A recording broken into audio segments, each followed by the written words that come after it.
अस्सलामुअलैकुम। सब्सक्राइब कीजिए और बेल आइकॉन प्रेस कर दीजिए ताकि नेक्स्ट वीडियो का नोटिफिकेशन आपको बर वक्त मिलता रहे। उस कदीम हवेली के बारे में हर शख्स अपने जहन के मुताबिक कयास करता था। अतराफ में वो भूत घर के नाम से मशहूर थी। अंधेरी रातों में लोग हवेली के करीब से गुजरते हुए भी घबराते थे। हालांकि आम हालात में हवेली के करीब से गुजरने वालों को कोई नुकसान नहीं पहुंचता था। कुर्बो जवार की औरतें अपने बच्चों को भूत घर का नाम लेकर डराती थी। चुप हो जा, नहीं तो भूत घर में ले जाकर छोड़ दूंगी। बच्चों के लिए भूत घर का नाम ही काफी होता था। बच्चों में उस हवेली के बारे में बहुत से किस्से, कहानियां और वाकयात मशहूर थे। गांव का हर बच्चा हवेली के बारे में मुख्तलिफ कहानियां अपने जहन में बिठाए हुए था। कल तुमने सुना क्या हुआ? क्या हुआ? अपने रमजान का बैल हवेली की तरफ निकल गया था। फिर क्या था? हवेली की छत से एक आग का गोला तेजी से बैल की तरफ बढ़ा। जैसे ही बैल की नजर आग के गोले पर पड़ी, वो चरना छोड़कर भाग खड़ा हुआ। अब बैल आगे आगे और गोला पीछे पीछे। रमजान के खेत के बीच जो कुआं है ना, बैल उसमें छलांग लगाने ही वाला था कि आग का गोला उसके आगे आ गया। फिर जितनी देर में बैल पीछा मुड़कर भागता, आग के गोले ने बैल के गिर्द चक्कर लगाना शुरू कर दिया। लेकिन यार, ये सब देख कौन रहा था? ये तो मुझे नहीं मालूम। ये रमजान की बेटी ने खुद मुझे बताया। रमजान की बेटी? अबे यार, वो तो खुद झूठ बोलती है। उसका एक झूठ तो मैंने ही पकड़ लिया। कह रही थी दिन के ठीक 12 बजे हवेली की छत पर एक बड़ा सा उल्लू आकर बैठता है और उस उल्लू की गोल गोल आंखों से शोले निकलते रहते हैं। जिसकी भी उस उल्लू पर नजर पड़ती है, शोले उसकी तरफ लपकते हैं। तुमने उस उल्लू को देखने की कोशिश की होगी। हाँ, कई बार कोशिश कर चुका हूं, लेकिन साला उल्लू मुझे कभी नजर नहीं आया। अबे तुझे डर नहीं लगा उल्लू को देखते हुए? दिन में यार मुझे डर नहीं लगता। फिर मैं तो कई बार हवेली के अंदर भी जा चुका हूं। हवेली में तो मैं भी बहुत मर्तबा गया हूं। मेरा बाबा तो हवेली में ही काम करता है। उसके साथ मैं कभी कभी चला जाता हूं। फिर तो तुम अम्मा राहिला से भी मिले होगे। क्यों नहीं, वह बहुत अच्छी औरत है, बड़ी मोहब्बत से पेश आती है। मगर यार, उसकी आंखों से खौफ आता है। काश उसके चेहरे पर आंखें नहीं होती। मैंने तो कभी उसके चेहरे की तरफ देखने की कोशिश ही नहीं की, बस सर झुकाए उसकी बातें सुनता रहा। मेरे मामू कह रहे थे कि अम्मा राहिला की आवाज़ मंदिर में बजने वाली घंटियों की तरह है। जब वो बात करती है तो यूं लगता है जैसे सारे पुजारी एक साथ घंटियां बजा रहे हों। हवेली में एक मंदिर भी तो है। हाँ है, लेकिन मैं कभी मंदिर के करीब नहीं गया। अच्छा हुआ तूने उधर जाने की कोशिश नहीं की। अगर करता तो तुझे रोक दिया जाता। मैंने तो जैसे ही मंदिर की तरफ कदम बढ़ाया, पीछे से हवेली के माली की आवाज़ आई, लड़के मंदिर की तरफ मत जाना, बुरी बात है, चलो वापस आओ। तूने माली से पूछा नहीं कि उधर क्यों ना जाऊं? पूछा था, उसने कहा कि अम्मा राहिला की इजाज़त नहीं है, वो उस तरफ किसी को जाने नहीं देती। क्या वो देखती रहती है कि कौन मंदिर की तरफ जा रहा है और कौन नहीं? देखती तो नहीं रहती, मगर यार उसे इत्तला हो जाती है। कैसे इत्तला हो जाती है? ये तो मैं नहीं जानता, लेकिन मामू कह रहे थे कि कई लोगों ने दिन में ही नहीं, रात में भी मंदिर की तरफ जाने की चोरी छुपे कोशिशें की थी। लेकिन अम्मा राहिला को खबर हो गई और उसने अपने खास आदमी भेजकर मंदिर की तरफ जाने वालों को पकड़ लिया। अम्मा राहिला के खास आदमी कौन है? 6-7 साबिक फौजी हैं जो दिन रात हवेली में ही पड़े रहते हैं। कभी कभी गांव में उनमें से 2-3 नजर भी आते हैं, मगर वो ना किसी से बात करते हैं ना दोस्ती। छोड़ यार तू उन फौजियों को। ये बता कि फिर उस बैल का क्या हुआ? आग का गोला उसके गिर्द चक्कर लगा रहा था। फिर मुझे पता नहीं। राबिया बता रही थी कि रमजान की बीवी ने आवाज़ दी और वो साली भागकर घर में चली गई। यही तो मुसीबत होती है, कोई भी पूरी बात नहीं बताता। बच्चे ही नहीं, गांव के सभी लोग हवेली के बारे में दिन के किसी भी लम्हे में गुफ्तगू जरूर करते थे। औरतें तो बेकारी का सारा वक्त हवेली, राहिला, उसके मुलाजिमीन, हवेली में वाक़ मंदिर, अंधा कुआं, हवेली की छत और हवेली के 3 बंद रहने वाले कमरों और उसके लेपालक अमानत अली के बारे में गुफ्तगू करके गुजारती थी। राहिला ज़ैनब की उम्र 75 साल से कम नहीं थी, लेकिन वो दिखने में 40-45 से ज़्यादा की नहीं लगती थी। सर का एक बाल भी सफ़ेद नहीं हुआ था, सारे दांत मौजूद थे। चेहरे, हाथ और गर्दन पर कोई झुर्रियाँ नहीं थी। शाम के 6 बजे जब वो किसी भी हल्के रंग की साड़ी बांधे, लंबे सिया बाल शानों पर बिखराए, हवेली के वसीओ अरीज अहाते में टहलती तो यूं लगता जैसे कोई कयामत चहलकदमी कर रही हो। गोरा चिट्टा रंग, खड़ी नाक, कुशादा पेशानी, दिलों में गुदगुदी करने वाले अंदाज के रस भरे होंठ, सुराहीदार गर्दन, सरवकत और चाल ऐसी के जैसे नसीम शहर के झोंके हों। राहिला ज़ैब की आंखें अजीब थी। उनकी बनावट का सही अंदाज़ा लगाना और उनके रंग के बारे में यह कहना कि यह सब्ज भूरी, सियाह या स्याही माइल भूरी या सब्ज हैं, ये कहना गलत ही था। आंखों की बनावट और रंग अजीबोगरीब ही था, और शायद ही कोई ऐसा होगा जो बराह रास्त उनकी तरफ देखने की जुर्रत कर सके। जब राहिला ज़ेब की उम्र 40 की थी तो उसने अपने बाप के मशवरे से अमानत अली को गोद लिया था। अमानत अली की उम्र उस वक्त 2.5 साल थी और उसकी माँ को मरे हुए 3 दिन हुए थे। अमानत अली से राहिला ज़ेब का कोई खूनी रिश्ता नहीं था। वो एक गरीब किसान के घर में पैदा हुआ। उसकी पैदाइश के सिर्फ 2.5 साल बाद एक रात उसकी माँ को सांप ने डस लिया और वो चंद ही लम्हों में मर गई। 3 दिन बाद राहिला ज़ेब ने उस किसान को बुलाया और कहा कि वो अपना बेटा उसे दे दे। किसान इनकार की जरूरत नहीं कर सका। राहिला ज़ेब कंवारी थी, इसलिए किसान का ख्याल था कि नातजर्बाकार राहिला उसके बच्चे की जान ले लेगी। लेकिन राहिला ज़ेब ने अमानत अली की परवरिश, तालीम और तरबियत का ख्याल बिल्कुल सगी माही की तरह किया।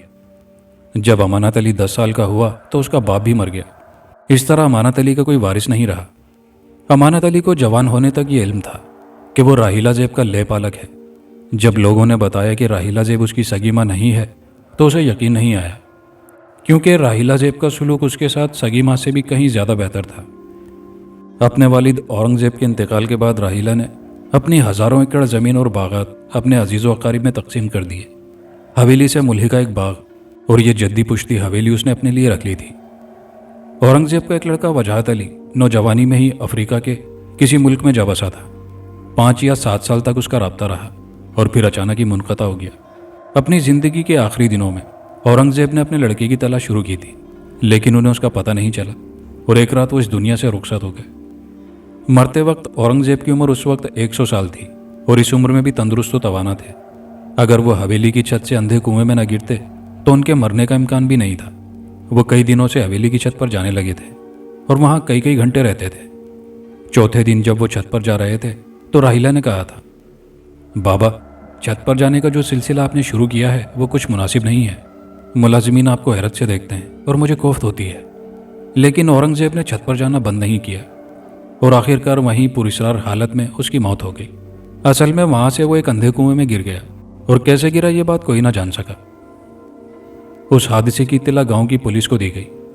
थानेदार कई सिपाहियों के साथ हवेली आया, लोगों के बयानात लिए और अपनी सी कोशिश लाश निकालने के सिलसिले में भी की। कुआं बहुत गहरा था, सर्चलाइट की रोशनी भी तह तक नहीं पहुंच रही थी। कई लोग रस्सी की मदद से नीचे उतरे, लेकिन थोड़ी देर बाद ही तेजी से ऊपर आ गए। उनका बयान था कि 15-20 फुट के बाद ही अंदर इतनी घुटन है कि चंद लम्हे रुकना भी मौत को दावत देने के बराबर है। बहरहाल औरंगज़ेब की लाश निकाली नहीं जा सकी। हवेली में कई दिनों तक सोग रहा और फिर लोग औरंगज़ेब को भूल भाल गए। दूसरी हैरत अंगेज बात यह थी कि हवेली में हर दौर में कंवारी रही और उसकी शादी भी करना चाही तो ना हो सकी। राहिला की उम्र जब 17 साल की हो गई तो उसके वालिद ने अपने भाई के लड़के से उसके रिश्ते की बात की। औरंगज़ेब साले के लड़के को अपनी लड़की देने पर तैयार नहीं थे, लेकिन बाद में तैयार हो गए। अभी बातचीत आखिरी मरहले में भी नहीं पहुंची थी कि वो लड़का एक हादसे का शिकार हो गया। राहिला की फूफी के साथ भी यही हुआ था। उस लड़के के मरने के 2 साल बाद जब राहिला की उम्र 19 साल थी, एक रिश्ता ख़ानदान ही में से आया और औरंगज़ेब ने फ़ौरन हाँ कह दी। शादी के इंतजाम चटपट किए गए। बारात गांव से चल पड़ी। शादी की खुशी में हवेली को संवारा सजाया गया। दूर दूर के मेहमान हवेली में जमा थे। शहनाइयाँ बज रही थी। गांव की लड़कियां ढोलक पर शादी के गीत अलाप रही थी। बारात को असर के वक्त पहुंचना था। हवेली इत्तला पहुंच गई थी कि गांव से बारात चल पड़ी है। हवेली वाले गांव और जहां से बारात आ रही थी उस गांव के दरमियान ज़्यादा फासला नहीं था। वहां से दोपहर के वक्त बैलगाड़ियों का एक काफिला रवाना हुआ था। बारात का इस्तकबाल करने के लिए सारा गांव ही हवेली के सामने जमा था। असर के वक्त तक लोगों ने बड़ी बेचैनी से बारात का इंतज़ार किया। असर का वक्त गुजर गया। लोगों की बेचैनी में कुदरती तौर पर इजाफा हुआ और फिर कुछ लोगों को उस रास्ते पर दौड़ाया जिस रास्ते से बारात आ रही थी। मगरिब के बाद वो लोग वापस आए। उनके साथ एक बुरी खबर भी गांव पहुंची थी कि दूल्हे को आधे रास्ते में ही एक खतरनाक सांप ने डस लिया। वो सांप इतना जहरीला था कि चंद लम्हों में ही दूल्हे की लाश बुरी तरह नीली हो गई। राहिला की फूफी से पहले जो कंवारी थी उसके होने वाले दूल्हे को भी सांप ने डस लिया था और उसका रंग भी जरा ही देर में नीला कांच जैसा हो गया था। राहिला की यह बारात आखिरी बारात थी। उसके बाद न किसी खानदान के लड़के के वालिदैन को जुर्रत हुई कि वो रिश्ते के लिए हवेली पहुंचे और ना ही किसी गैर खानदान से उसका कोई रिश्ता आया। जब राहिला 25 साल की उम्र को पहुंची तो उसकी वजह से गांव के खूबसूरत और तवाना जवान की मौत वाक़ हुई। मंसूर गांव के एक किसान का लड़का था। एक दिन राहिला और उसका सामना हुआ और वो राहिला पर मर मिटा। वो राहिला का इतना दीवाना हुआ कि उसे अपनी हैसियत का भी ख्याल ना रहा। वो मुख्तलिफ बहानों से हवेली जाने लगा। कहीं ना कहीं राहिला उससे टकरा जाती। एक दिन मौका देखकर मंसूर ने इजहार मोहब्बत कर दिया। राहिला के लबों पर एक उदासी मुस्कुराहट रक्स करने लगी और फिर उसने कहा, मुझे यकीन है कि तुम मुझसे शदीद मोहब्बत करते होगे, लेकिन मैं तुमसे इजहार मोहब्बत करके तुम्हारी जान लेना नहीं चाहती। मैं समझ गया तुम्हारी बात, मंसूर ने कहा। मैं छोटे बाप का बेटा हूं, इसलिए बारात लेकर हवेली में नहीं आ सकता, लेकिन अगर तुम नहीं, मैं तुम्हारे साथ फरार नहीं हो सकती। मुझे यकीन है कि जिस दिन मैंने तुम्हारे साथ भागने का इरादा कर लिया उस दिन तुम इस दुनिया में नहीं रहोगे। ये तुम्हारा वहम है, मंसूर ने कहा। मैं जाहिल नहीं हूं, मैं जानता हूं कि इत्तिफाकात को लोग नहीं, ये इत्तिफाक नहीं है। सदियों से हवेली में कंवारी मौजूद रही है। जब भी उस कंवारी की शादी की कोशिशें हुई, दूल्हा इस दुनिया में नहीं रहा। अच्छा, तो फिर ठीक है, तुम मेरे साथ भागने पर राजी ना होना, मैं तुम्हें किसी तौर ले जाऊंगा। यह समझ लें कि एक तरह के अगवा के अंदाज में, क्योंकि बहरहाल ये अगवा तो ना होगा। इस गुफ्तगू के दूसरे ही दिन मंसूर राहिला को हासिल करने की नीयत और बंदोबस्त से घर से बाहर निकला। उसने अभी चंद कदमों का फासला ही तय किया था कि उसका हशर भी दूल्हे जैसा ही हुआ। उसकी लाश गांव की एक पगडंडी पर ही नीली पड़ी थी। उसे भी किसी मूजी सांप ने डस लिया था। उसकी मौत का असल सबब गांव वालों को मालूम नहीं था। वो तो यही समझ रहे थे कि ये एक हादसा है, जबकि राहिला जानती थी कि मंसूर क्यों मरा। उसके बाद मुश्ताक नामी एक नौजवान ने बगैर शादी के ही उसके साथ वो सब कुछ करना चाहा जो शादी के बाद होता है, लेकिन ऐन वक्त पर जब वो राहिला से फैजियाब होने जा रहा था, सांप ने डस लिया। उस सांप को राहिला ने भी मुश्ताक को डस कर जाते देखा था। ये तो वही सांप है, राहिला ने सांप के जाने के बाद सोचा। उसे याद नहीं था कि उसने उस सांप या नाग को कितनी बार देखा है। बाज़-औक़ात तो उसने यह भी महसूस किया था जैसे ये नाग साई की तरह उसके साथ साथ रहता है। थोड़ी देर तक वो बिस्तर पर ही बैठी गौर करती रही। पहली बार ये सांप उसे उस दिन नजर आया था जिस दिन उसने जवानी की दहलीज पर कदम रखा था, और फिर हर चांद की 14वीं रात को ये नाग उसे नजर आ जाता था। ये एक अजीब बात थी कि उस नाग से उसे न पहले दिन खौफ महसूस हुआ था, ना ही उसके बाद वो कभी उससे खौफजदा हुई। उस वक्त भी वो खौफजदा नहीं थी, लेकिन मुश्ताक की मौत ने उसे लर्जा कर रख दिया था। एक सवाल उसके जहन में तेजी से गर्दिश कर रहा था कि अब वो मुश्ताक को बाहर कैसे ले जाएगी। बेडरूम में मुश्ताक की लाश का मिलना बदनामी का बाइस भी हो सकता था। खासी देर उस मसले पर गौर करने के बाद वो बेड से नीचे आई और अपने कपड़े दुरुस्त करने के बाद उसने दरवाज़ा खोलकर बाहर झांका। बाहर सन्नाटे का राज था। दरवाज़ा खुला ही छोड़कर राहिला ये सोचती हुई मुश्ताक की तरफ मुड़ी कि पाँव पकड़कर खींचते हुए उसे कमरे से बाहर तो किसी ना किसी सूरत कर ही दिया जाए। इतनी देर में मुश्ताक ना सिर्फ अकड़ गया था बल्कि उसका रंग भी नीला पड़ गया था। राहिला ने उसके दोनों पाँव को अपनी गिरफ्त में लिया तो उसे यूं लगा जैसे उसने बर्फ की 2 हल्की फुल्की लकड़ियों को उठा लिया हो। बगैर ताकत सर्फ किए ही मुश्ताक की टांगें उसने उठा ली थी। फिर जैसे ही उसने दरवाजे की तरफ खींचा तो वो खींचता ही चला गया। मुश्ताक बिल्कुल हल्का फुल्का हो गया था। अपने बेडरूम के दरवाजे पर रुककर उसने लम्हे भर को सोचा, और फिर वो मुश्ताक की हल्की फुल्की हरी नीली लाश खींचती हुई माँ के कमरे की तरफ जा रही थी। अजीब बात यह थी कि राहिला को ऐसा करते हुए बिल्कुल खौफ महसूस नहीं हो रहा था। मुश्ताक की लाश को आया माँ के कमरे के आगे डालकर जब वो वापस हुई तो उसे यूं महसूस हो रहा था जैसे कोई उसके साथ साथ चल रहा हो। कौन है? राहिला ने इधर उधर देखकर सरगोशी की। रखवाला, तुम्हारा रखवाला, राहिला की समात से आवाज़ टकराई। उसे यूं महसूस हुआ जैसे दरो दीवार से फुंकारें फूट रही हों। तुम मेरी अमानत हो। उसके बाद कमरे में पहुंचने तक राहिला ने कोई आवाज़ नहीं सुनी, लेकिन जो आवाज़ उसने सुनी थी वही उसके दिमाग की गूंज में बाज़गश्त बन गई थी। रखवाला, तुम्हारा रखवाला, तुम मेरी अमानत हो। रखवाला, अमानत मेरी, तुम मेरी हो। अमानत, रखवाला, अमानत। कमरे में पहुंचने के बाद उसने सर को कई बार झटके दिए जैसे इस बाज़गश्त से पीछा छुड़ाना चाहती हो। फिर उसने सोचा अब लेट जाना चाहिए। यही सोचकर उसने बगैर ये देखे कि कमरे का दरवाज़ा खुला है शब ख्वाबी का लिबास पहना और बिस्तर पर लेटकर आंखें बंद कर लीं। कुछ देर बाद उसे यूं महसूस हुआ जैसे कोई नादीदा हस्ती उसके वजूद के मख्फी गोशों से खेल रही हो। एक कैफ, एक लज्जत पैदा हुई और अपने उरूज पर पहुंचकर दम तोड़ गई, और जैसे उसे गहरा सुकून मुयस्सर आ गया। सुबह बेदार हुई तो उसका ख्याल था कि मुश्ताक की मौत ने हवेली में खासा हंगामा बर्पा कर दिया होगा। कि आया अम्मा की बहरहाल हवेली में एक हैसियत थी। लेकिन जब वो नहाकर और लिबास तब्दील करके ड्राइंग रूम से बाहर आई तो हर काम मामूल के मुताबिक हो रहा था। इधर उधर देखते हुए वो नाश्ते की मेज़ पर गई। चूंकि सब लोग नाश्ता कर चुके थे इसलिए उसे अकेले ही नाश्ता करना पड़ा।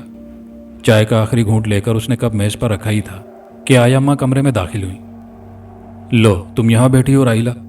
मैं तुम्हें देखने तुम्हारे कमरे तक गई थी। आज तुम्हें बेदार होने में देर हो गई। क्यों आया अम्मा, कोई ख़ास बात? राहिला ने अपने चेहरे को सपाट बनाने की कोशिश करते हुए पूछा। ख़ास तो ज़्यादा नहीं, लेकिन रात मुश्ताक कहीं गया था, अभी तक वापस नहीं आया। वो आपसे पूछकर गया था? आया अम्मा ने जहन पर जोर देकर कहा। हाँ, मुझे कुछ ऐसा याद तो पड़ता है कि वो मुझसे कहकर ही गया था। मैंने कहा भी था कि 10 बजे से पहले आ जाना, वरना हवेली बंद हो जाएगी। उसने वादा भी शायद किया था। अजीब हो गया है, जहन कुछ याद नहीं आता। बाज़ दफ़ा मुझे यूं लगता है जैसे वो रात गए तक मेरे कमरे में ही था, और फिर मेरी आंख लगी तो वो निकल गया। कभी यूं महसूस होता है जैसे सरे शामी पूछ कर गया हो। हवेली के गेट से पता किया था? हाँ, पूछ आई हूँ, आया अम्मा ने कहा। दोनों चौकीदार कहते हैं कि उन्होंने ना मुश्ताक को निकलते देखा ना ही आते देखा।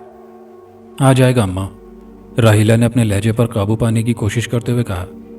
वो कोई बच्चा तो नहीं है कि कहीं चला गया होगा, दोस्तों के साथ या शहर जाकर वहाँ रुक गया होगा। आप फिक्र क्यों कर रही हैं? शहर कौन सा दूर है बेटी? 12 किलोमीटर सुबह पैदल भी चलता तो अभी तक पहुँच जाता। शहर से कई बसें अब तक आ चुकी होंगी।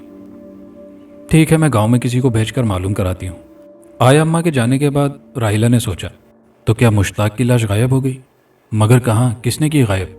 कहीं ऐसा तो नहीं कि मेरा कोई दुश्मन? नहीं, मेरा कौन दुश्मन हो सकता है?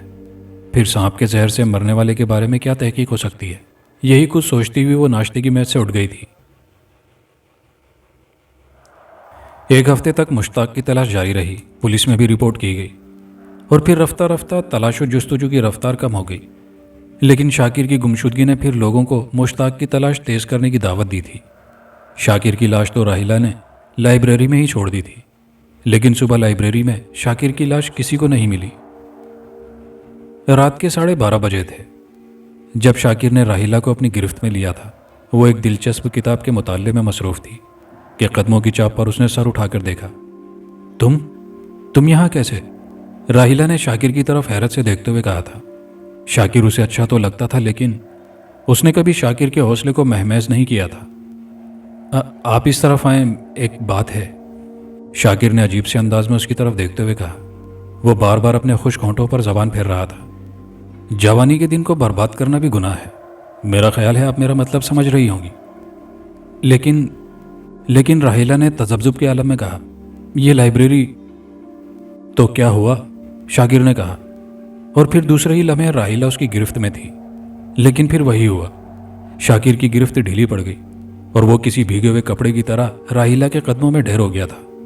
शाकिर के लबों से ना तो कोई चीख बुलंद हुई और ना ही फर्श पर गिरने की आवाज़ पैदा हुई थी। राहिला ने शाकिर की तरफ एक नज़र देखा और फिर इंतहाई तेज़ी से लाइब्रेरी से बाहर निकल गई। उसे लाइब्रेरी का दरवाज़ा बंद करने का भी होश नहीं था, लेकिन वो चंद ही कदम चली थी कि उसने दरवाज़ा बंद होने की आवाज़ सुनी। घबराकर चलते चलते उसने मुड़कर देखा कि कहीं कोई मुलाजिम ना हो, लेकिन लाइब्रेरी के बंद दरवाजे के पास कोई नहीं था। सुबह सफाई करने वाली को लाइब्रेरी में कोई गैर मामूली बात नजर नहीं आई थी। जब वो लाइब्रेरी को झाड़ू देकर आ गई तो राहिला ने उसे यूं देखा जैसे पूछ रही हो कि तुम्हें शाकिर की नीली लाश तो नहीं मिली। झाड़ू वाली ने राहिला के खामोश सवाल का कोई जवाब नहीं दिया और खामोशी से उसके करीब से गुजर गई। शाकिर की तलाश भी मुश्ताक की तरह ही शुरू हुई और फिर वैसे ही सर्द पड़ गई। उसके बाद भी बहुत सारे लोगों की ललचाई हुई नजरें राहिला की तरफ उठती रहीं, लेकिन किसी ने उसके करीब होने की जुर्रत नहीं की। ये बात तो खैर पूरी हवेली में फैली हुई थी कि राहिला अपनी फूफी की तरह कंवारी ही रहेगी। हवेली का भूत राहिला की शादी के खिलाफ था। जो भी राहिला से शादी की कोशिश करेगा वो जान से हाथ धो बैठेगा। राहिला में कई गैर मामूली बातें भी थी। आंखें तो उसकी थी ही ऐसी कि ज्यादा देर उन पर नजर नहीं टिक सकती थी। उसकी आवाज में भी बला की कशिश थी, जैसे जलतरंग बज रहा हो। वो जो बात मुंह से निकाल देती वही कुछ हो जाता। वह हवेली के पास भी बेखौफी में चली जाती। हवेली की खवातीन ये बात भी जानती थी कि राहिला सिर्फ 12 साल की उम्र में ही बालिग हो गई थी, और ये कि बालिग होने के बाद से वो तन्हा सोने लगी थी।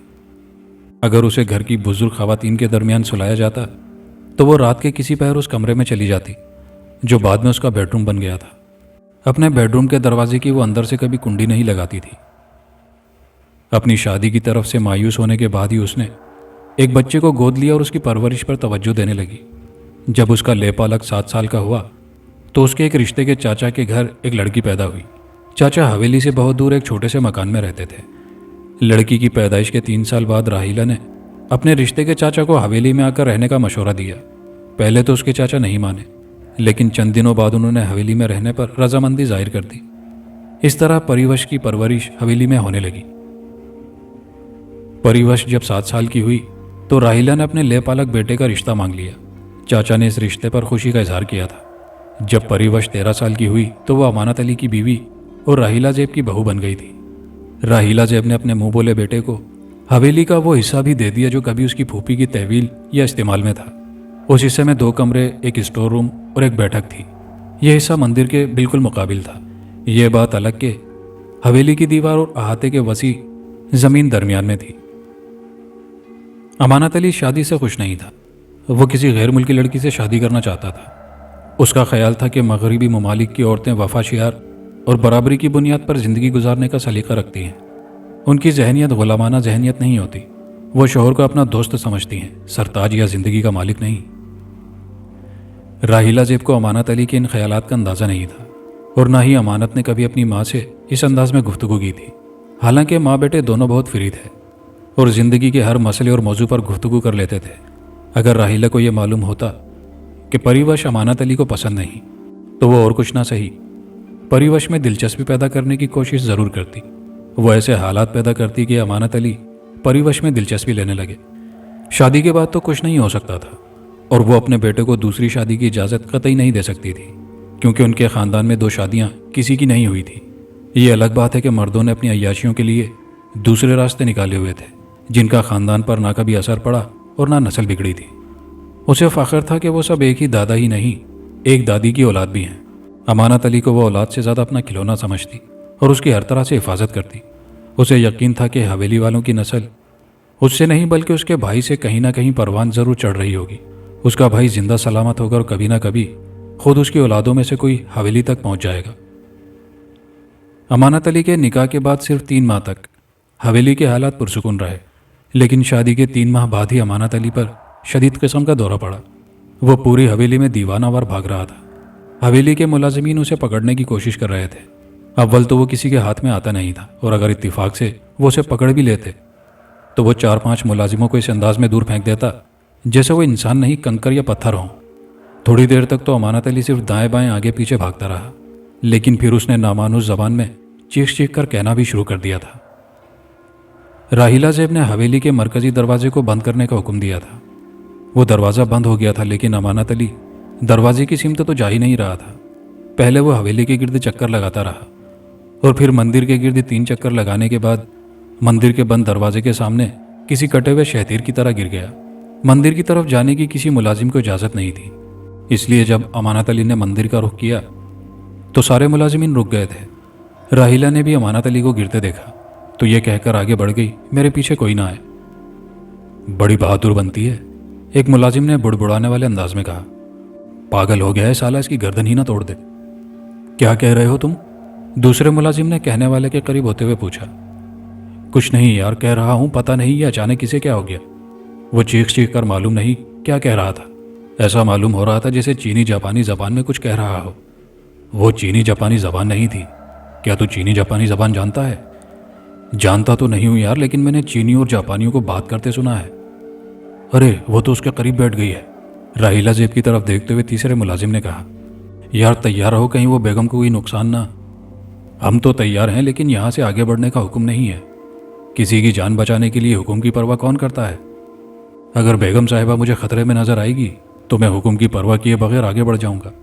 खैर करूंगा तो मैं भी यही। मुलाजिमीन ने देखा कि राहिला अमानत के करीब बैठ गई।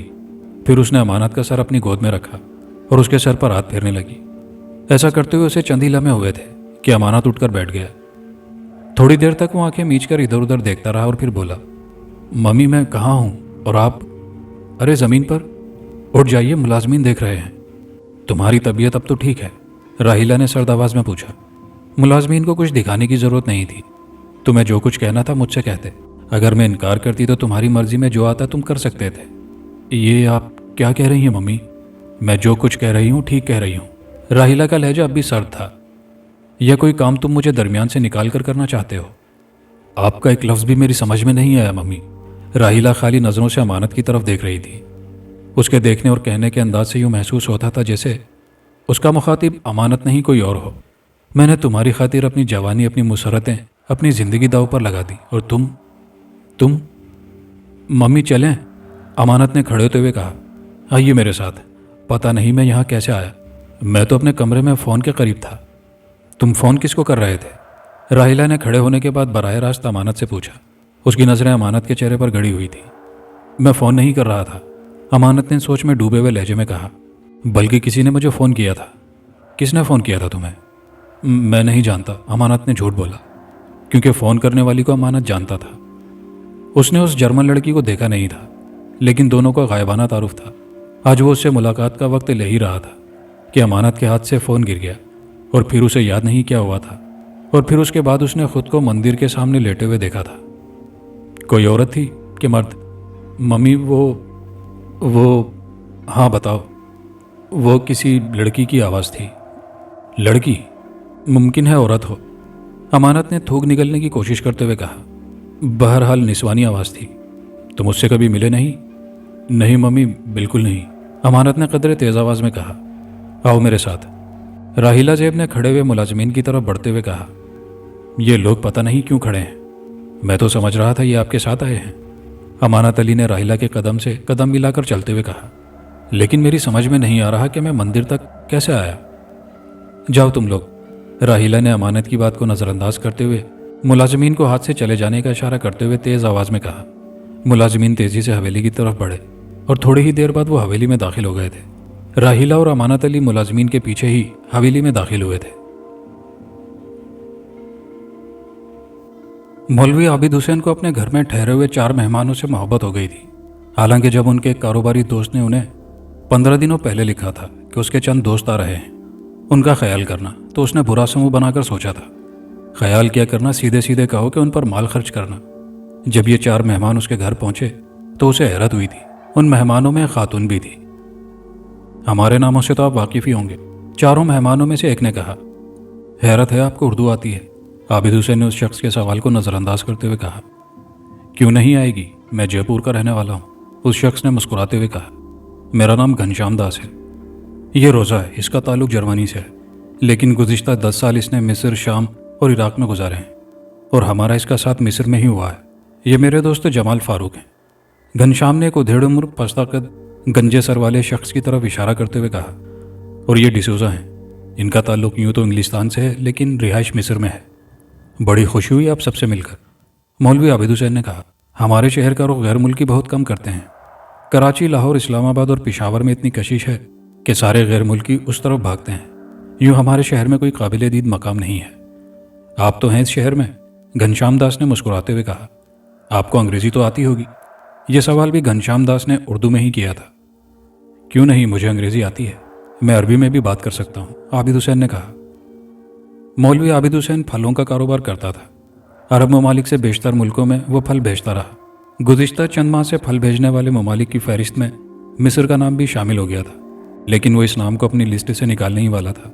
इसकी वजह बास कारोबारी दिक्कतें थी।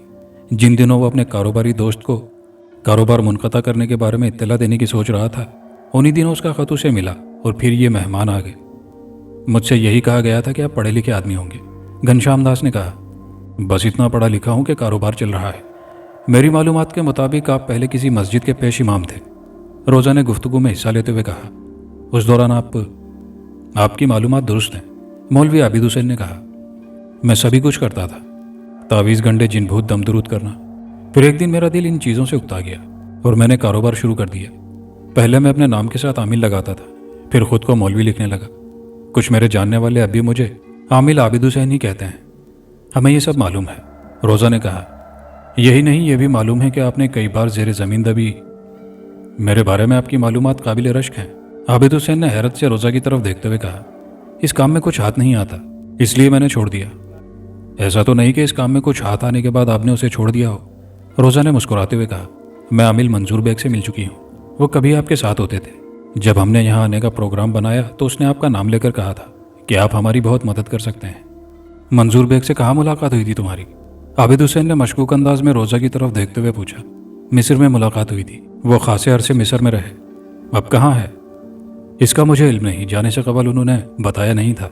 बस अचानक ही चले गए। यहाँ आने से कबल मैंने उनसे राब्ते की कोशिश की थी तो पता चला कि वो तो मुल्क ही छोड़ गए हैं। मुमकिन है वो दोबारा यहाँ आ गया हो। इस सिलसिले में मैं क्या कह सकती हूँ? रोज़ा ने कहा। 3-4 दिनों के अंदर ही मौलवी आबिद हुसैन ने मेहमानों की आमद का मकसद पा लिया था और उसे भी उनके मकसद से दिलचस्पी पैदा हो गई थी। आबिद हुसैन ने मेहमानों को बताया था कि शहर से 12 किलोमीटर के फासले पर जो हवेली है उसमें किसी वक्त उसे भी दिलचस्पी थी, लेकिन बाद में वो कुछ ऐसी उलझनों का शिकार हुआ कि हवेली के सिलसिले में कुछ करना उसके जहन में नहीं रहा। फिर उसने सब कुछ छोड़ छाड़ कर कारोबार ही शुरू कर दिया था। रोज़ा घनश्याम दास, जमाल फारूक और डिसोजा के पास भी हवेली से मुतालिक बहुत मालूमात थी। इन लोगों के पास तो हवेली से वाबस्ता ख़ानदान के बारे में भी बड़ी तफसीली मालूमात थी। एक रात उन पांचों ने तवील बहस के बाद फैसला किया था कि हवेली में चोरी छुपे जाना ज़्यादा फ़ायदेमंद नहीं है, बल्कि उसमें नुकसान भी हो सकता है। ज़्यादा बेहतर यह है कि कोई ऐसा चक्कर चलाया जाए कि हवेली में रहना नसीब हो जाए। घनश्याम दास ने गुफ्तगू के दौरान राहिला जेब के भाई का हवाला देते हुए कहा था कि वो उससे मुलाकात कर चुका है। उससे मुलाकात के बाद उसे हवेली में दिलचस्पी पैदा हो गई थी। हवेली से मुतालिक जो बेशतर मालूमात मेरे पास हैं वो राहिला जेब के भाई वजाहत अली की दी हुई हैं।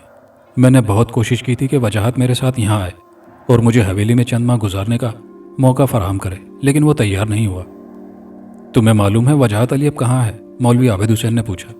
मैं नहीं जानता। वो सैलानी आदमी था, पता नहीं कहाँ गया। अपने बारे में भी उसने शराब के नशे में बताया था। जब वो सब कुछ कर चुका तो फिर मैंने बहुत कुछ मालूम कर लिया। खैर छोड़ो, आबिद हुसैन ने कहा। मेरा ख्याल है कि राहिला जेब के लेपालक से रोज़ा दोस्ती करे। मेरी मालूमात के मुताबिक अमानत अली दिल फेंक आदमी है। ये अलग बात है कि उसे हवेली से बाहर निकलने का मौका कम मिलता है, लेकिन जब भी वो बाहर आता है बाजारी औरतों के साथ कुछ वक्त गुजार कर जाता है। लेकिन रोज़ा, जमाल फारूक ने कहा। रोज़ा को कुछ नहीं होगा, ये अपनी हिफाजत करना जानती है। डिसोजा ने कहा। अगर रोज़ा का दिल भी उस पर आ जाए तो? डिसोजा ने बुरा सा मुंह बनाकर कहा। जब आप आम मर्दों जैसी बातें करते हैं तो मुझे। अच्छा खैर, काम की बात करो। काम की बात यह है कि हवेली में दाखिल हुआ जाए। डिसोजा और रोज़ा तो अमानत अली के जरिए हवेली तक पहुंचे। जमाल फारूक और मैं वजाहत का नाम लेकर हवेली में दाखिल होंगे, घनश्याम दास ने कहा। और मैं? मौलवी आबिद हुसैन ने कहा। आप मकामी हैं, हमारे दोस्त हैं, इसलिए हमसे मिलने आते जाते रहें। इस फैसले पर पहुंचने के बाद रोज़ा ने अमानत अली से रब्ता किया था। फिर जब वो दोबारा फ़ोन करके मुलाकात का वक्त ले रही थी कि सिलसिला अचानक टूटा था कि अमानत की आवाज़ बंद हो गई। रोज़ा को यूं लगा जैसे रिसीवर नीचे गिर गया हो। फिर चंद लम्हों बाद ही कई मिली जुली आवाज़ें, कभी मध्यम कभी तेज़ आने लगी। रोज़ा रिसीवर कान से लगाई उन आवाज़ों को समझने की कोशिश कर रही थी कि किसी ने रिसीवर उठाकर क्रेडल पर रख दिया। उस वक्त तो रोज़ा के करीब सिर्फ डिसोजा था। क्या हुआ? डिसोजा ने रोज़ा का चेहरा पढ़ने की कोशिश करते हुए पूछा। यह तो मैं नहीं बता सकती कि क्या हुआ, लेकिन यह कह सकती हूँ कि कुछ बुरा हुआ है। मेरा ख्याल है वो कुछ कहने ही वाला था कि उसके हाथ से रिसीवर गिर गया और फिर थोड़ी देर बाद ही किसी ने बगैर बात किए रिसीवर रख दिया। मुमकिन है किसी को आता देखकर खौफजदा हो गया हो। खौफजदा होने की क्या बात है? वो कह सकता था कि दोस्त से बात कर रहा हूँ। मुमकिन है उसकी बीवी आ गई हो। बीवी से तो शायद वो इतना खौफजदा नहीं हो सकता कि रिसीवर ये खौफ के मारे उसके हाथ से छूट जाए। अपनी माँ से तो वो बहरहाल बहुत डरता है। फिर अब क्या किया जाए? मेरा तो ख्याल है कि रात फिर किसी वक्त उससे रब्ता किया जाए, या फिर सबको आ जाने दो, मशवरा करके कुछ करना। मालूम नहीं ये लोग कब आएंगे। अरे आ जाएंगे, ये काम उजलत के नहीं तसल्ली से करने के होते हैं। हम लोग यहाँ 6 महीने का बंदोबस्त करके आए हैं। उजलत में काम मत बिगाड़ देना। कब तक आने का कहकर गए हैं? मैं ये आधी बोतल ख़त्म करूँगा तो वो आ जाएंगे, डिसोजा ने मुस्कुराकर बोतल निकालते हुए कहा। तुम्हारी ये दिन के वक्त शराब नोशी मुझे बिल्कुल पसंद नहीं है। अब पूरा दिन कहाँ रहा, आधे से ज़्यादा तो आसमान निकल चुका है। किसी दिन आसमान तुम्हें भी निकल जाएगा। तुमसे बचूंगा तो निकल सकेगा, वरना इस बेचारे के हाथ क्या आएगा। तुम्हें खाकर मैं बदहजमी का शिकार नहीं होना चाहती। अब मैं इतना भी बुरा नहीं हूं, मेरा यकीन करो, डिसूजा ने जाम लबों से लगाते हुए कहा। 2 घूंट भरने के बाद गिलास मेज पर रखते हुए बोला, जमाल फारूक के चक्कर में मत रहना, बहुत खबीस है। काम निकलने के बाद औरत को दुनिया की जलील तरीन शय समझता है, और मैं मर्दों को यही समझती हूँ, रोज़ा ने कहा और फिर सोफे से उठ गई। मैं अपने कमरे में जा रही हूँ। रोज़ा के जाने के बाद डिसोजा ने एक ही सांस में जाम खत्म किया और सिगरेट जलाते हुए सोचा, रोज़ा और गली की आवारा कुतिया में ज़्यादा फर्क नहीं है, इसके बावजूद भी मुझे अच्छी लगती है। काम से फारिग होकर मैं इसके साथ ही किसी बहरी जहाज़ में दुनिया की सैर को निकल जाऊंगा। परिवश को कुछ दिन बाद पता चला था कि उसके शौहर पर किस अंदाज का दौरा पड़ा था। राहिला जेब से पूछने की तो उसमें हिम्मत नहीं थी और अपने शौहर से वो पूछना नहीं चाहती थी, क्योंकि अमानत कभी कभी ही उससे सीधे मुंह बात करता था और गुज़िश्ता 2 दिनों में तो वो सोने के लिए बेडरूम में आया ही नहीं था। उसने ये 2 रातें हवेली के किस कमरे में गुजारी उसे इसका इल्म नहीं था, ना ही उसने किसी से पूछा था। जब से उसे यह एहसास हुआ था कि वो माँ बनने वाली है, उस दिन से उसे एतमाद हो गया था कि अब उसके कदम हवेली में जम गए हैं, वरना अमानत अली की अदम तवज्जही ने उसे अपने मुस्तकबिल से मायूस कर दिया था। रात 12 बजे तक उसने अमानत अली का इंतजार किया और फिर मायूसी से बेडरूम को नीम तारीक किया और आंखें बंद कर ली। जब इंसान का जहन जाग रहा होता है तो उसकी आंखों में नींद कहाँ भर सकती है। परिवश का जहन भी जाग रहा था और वो करवटें बदल रही थी। फिर उसे यूं लगा जैसे वो सो गई हो। आओ मेरे साथ, फुंकार से मुशाबे एक तेज सरगोशी बेडरूम के दरो दीवार से टकराई। परिवश को यूं महसूस हुआ जैसे उसने बेडरूम की एक एक दीवार को देखा और फिर आवाज की सिमत का तयन करके बिस्तर से उठ गई हो। कहाँ चलना है? मेरे साथ आ मेरे साथ, मैं तुझे लेने आया हूँ, आ मेरे साथ। यह आवाज अपने दोनों कानों के करीब लगी। ऐसा महसूस हुआ जैसे बोलने वाला उसके दोनों कानों पर मुंह रखकर बोल रहा हो। इधर उधर घबरा कर मत देख, तुझे कोई नहीं देख सकता, तू मेरे साथ है, मेरे साथ। आंखें बंद किए परिवश आगे बढ़ने लगी। बंद आंखों से भी सिवाय बोलने वाले के वो सब कुछ देख रही थी। बेडरूम का खुला दरवाजा, रहदारी, दूसरा कमरा, स्टोर रूम, बैठक, बैरूनी दरवाजा, हवेली का अहाता, ठंडी ठंडी जमीन और मंदिर की घंटियों की आवाज, मंदिर का खुला दरवाजा और अंधा कुआं। मंदिर का तवाफ करते हुए परिवश की जैसे सांसें फूल गईं। उसके पांव उसके काबू में नहीं थे। पहले वो आहिस्ता आहिस्ता तवाफ करती रही और फिर अचानक ही उसकी रफ्तार में इजाफा हो गया। मालूम नहीं उसने मंदिर के गिर्द कितने चक्कर लगाए थे कि किसी ने उसे मंदिर से अंधे कुएं की तरफ धक्का दिया और उसके कदम उखड़ गए। वो तेजी से अंधे कुएं की सिमत बढ़ी और फिर दूसरे ही लम्हे वो कुएं के अंदर गिर रही थी। कुएं में गिरने पर उसकी नीचे की सांस नीचे और ऊपर की ऊपर रह गई। वो चीखना चाहती थी लेकिन आवाज भी जिस्म की तरह उसके काबू में नहीं थी। चंद लम्हे बाद ही वो बेवजनी कैफियत का शिकार हो गई। गिरते हुए उसका ख्याल था कि वो दम घुटने और चोट लगने से मर जाएगी, लेकिन वो महसूस कर रही थी जैसे बहुत धीमी रफ्तार से बिल्कुल सीधे पैरों के बल कुएं की तह तक पहुंच रही हो। थोड़ी देर तक वो तारीकी में डूबी नीचे उतरती रही और फिर यूं लगा जैसे बड़ा सा चांद कुएं की दीवार से टकराकर किरची किरची हो गया हो। पूरे कुएं में रोशनी फैल गई। टूटे हुए चांद के एक एक टुकड़े एक एक किरची से रोशनी फूटने लगी। परिवश रोशनी में नहा गई। उसकी आंखें चुंधिया गईं और जब वो कुछ देखने के काबिल हुई तो उसने देखा कि वो कुएं की एक दीवार से लगी खड़ी है और उसके चारों तरफ ठंडी ठंडी आग भड़क रही है। आग की चादर से परे उसे रेंगते बल खाते कुंडली मारे बैठे हुए सांप ही सांप नजर आए। सांपों की सरसराहट, फुंकारें और नाकाबिले फहम आवाजें उसके कान के पर्दों को फाड़ रही थी, लेकिन चंद लम्हे बाद ही वो इन आवाजों से मानूस ही हो गई। सांप आग उबूर नहीं कर सकेंगे, उसने सोचा, लेकिन इनमें से कोई उड़कर भी तो इधर आ सकता है। इस ख्याल के साथ ही उसके माथे से पसीना फूट पड़ा। उसका बदन सर्दी खाई हुई भेड़ की तरह लरजने लगा और उसे यूं महसूस हुआ जैसे उसकी आंखें फैलती जा रही हैं। वो अपनी आंखें बंद करना चाहती थी, लेकिन आंखें तो जैसे पथरा गई थी। पपोटों को हरकत देना उसके बस में ही नहीं था। परिवश आंखें बंद करने की कोशिश कर रही थी कि अचानक मंजर बदल गया। हजारों सांपों के दरमियान कुंडली मारे बैठा हुआ एक सांप ऊंचा होने लगा, जैसे कोई बैठा हुआ शख्स खड़ा हो रहा हो। परिवश के देखते ही देखते वो सांप दुम पर खड़ा हो गया और फिर वो फूलने लगा। लम्हा ब लम्हा उसका हुजम बढ़ने लगा। फिर उस सांप ने इंसान की शक्ल इख्तियार कर ली, लेकिन उसके बदन का रंग बिल्कुल किसी नाग का ही था। गोल सर, गोल गोल आंखें, लंबी गर्दन और जबान जैसे होंठों पर रखी हुई थी। इंसान बन जाने वाले सांप ने दोनों हाथ उठाकर यूं इशारा किया जैसे किसी को रुखसत कर रहा हो। इस इशारे के साथ ही सारे सांप एक साथ हरकत में आए और उनकी सरसराहट और फुंकारों से सारी फिजा लरजने लगी। चंद लम्हों बाद ही कुएं में एक सांप भी नहीं था। वो इंसानुमा सांप आहिस्ता आहिस्ता चलते हुए एक तरफ बढ़ने लगा। परिवश की निगाहें ना चाहते हुए भी उसका ताकुब करने लगी। कुएं का कुतर इतना बढ़ गया था कि परिवश खुद को एक मैदान में तस्वुर कर रही थी। सांप चलते चलते उस जगह पर मुड़ गया जहां एक चौकी पड़ी हुई थी। चौकी खाली नहीं थी। चौकी पर एक औरत घुटनों में सर दिए बैठी थी और उसके लंबे लंबे बाल उसके जिस्म का अहाता किए हुए थे। उसकी बरहना कोहनियां बालों से बाहर निकली हुई थी। सांप के चौकी के करीब पहुंचते ही उस औरत ने घुटनों से सर निकाला। उस औरत की शक्ल देखते ही परिवश की चीख निकल गई, लेकिन ये चीख ऐसी थी कि उसकी आवाज खुद परिवश की समाज से नहीं टकराई थी। ये तो मेरी सास है, राहिला ज़ेब। ये यहाँ कैसे, कब आई? उसने सोचा। सांप पर नजर पड़ते ही राहिला ज़ेब की आंखों में नफरत सी उतर आई। तुम? हाँ मैं, सांप ने फुंकारने वाले अंदाज में कहा। इस तरफ देख, देख इस तरफ। राहिला ने परिवश की तरफ देखा। इसे इसे क्यों लाए हो, बताओ क्यों लाए हो? इसके पेट में लड़का है। इंसानुमा सांप ने अपनी जबान को अंदर करके मुस्कुराने की कोशिश करते हुए कहा। पूरे 2.5 माह का बच्चा, तेरा वारिस, हवेली का मालिक। फिर तू क्या करेगा, बता तू? राहिला ने घुटी घुटी आवाज में कहा। क्या करेगा तू? मैं इसे अपने रूप में पैदा करूंगा। तेरी बहू सांप को जन्म देगी और वो सांप इसकी औलाद पैदा होते ही पहले अपने बाप को, नहीं तू बाप को डसने के बाद अपनी मां को डस लेगा। देख, बिल्कुल ऐसे। इंसानुमा सांप के ये कहते ही मंजर बदल गया। परिवश दर्द जह में मुब्तला है। दई बच्चा पैदा करने की कोशिश में मसरूफ है। अमानत अली कमरे के दरवाजे के बाहर बेचैनी से टहल रहा है और राहिला दाई के बिल्कुल करीब खड़ी है। परिवश ने कर्ब में डूबी हुई चीख मारी और दाई उसकी टांगों के दरमियान से उछलकर दूर हट गई। परिवश की चीख के साथ ही दाई की भी चीख निकल गई थी। क्या है, क्या हुआ? राहिला ने हैरत में डूबी हुई आवाज में सवाल किया और फिर दहशत से 2 कदम पीछे हट गई। 3-3.5 फुट का मोटा ताजा नाक परिवश की रानों के दरमियान से निकलकर दरवाजे की तरफ रेंग रहा था। दरवाजे के करीब पहुंचते ही उसकी रफ्तार में इजाफा हुआ और फिर उसने दरवाजे के आगे टहलने वाले अमानत अली को उछलकर डस लिया। अमानत अली की चीख के साथ ही परिवश ने आंखें खोल दी। सांप, सांप, राहिला ने दरवाजे की तरफ देखते हुए कहा। मेरा बच्चा अमानत अली की लाश चौखट के दरमियान पड़ी थी।